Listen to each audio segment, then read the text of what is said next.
By the end of this video, you'll know exactly what to do to get rid of your social anxiety. But what even is social anxiety?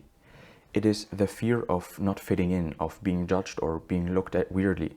When handling a social interaction, your brain immediately goes into panic mode. It underestimates your ability to handle the situation and it overestimates the danger that is actually present.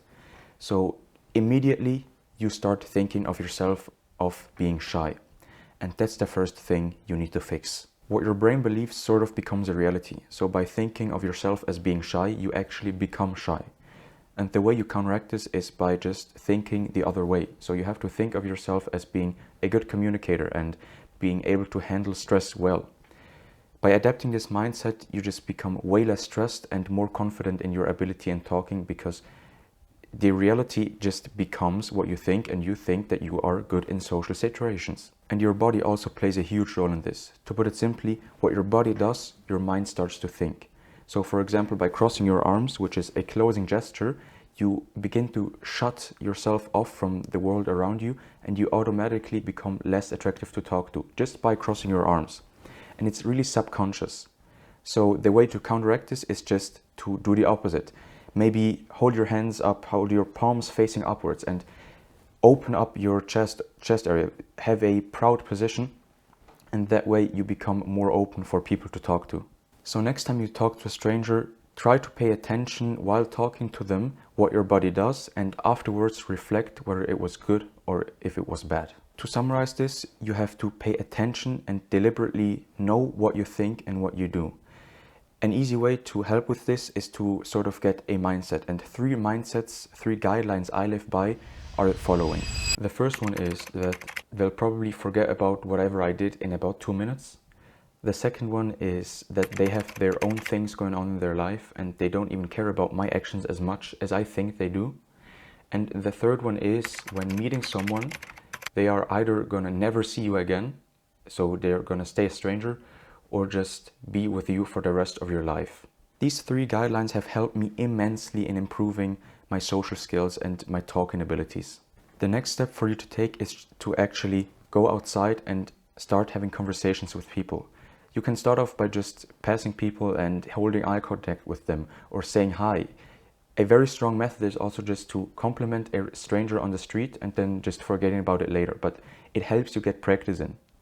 Maybe you can start a conversation with the barista or the cashier who's just processing your order or whatever. Just start putting yourself out there, because the most important thing in becoming more confident in talking to people is to actually talk to people. You need practice to actually achieve your goals. And a third thing that helps is to have scripted icebreakers. Let's say you're waiting in line for your coffee and you want to start a conversation with somebody. You can say, hey, well, while we're both bored waiting, I might as well say hi, right? Like this, you can, without pressure, simply just start a conversation with somebody. Now, I want to share with you a very recent personal story. Today is Saturday, and this morning I had to hold a presentation in school. Yes, on Saturday.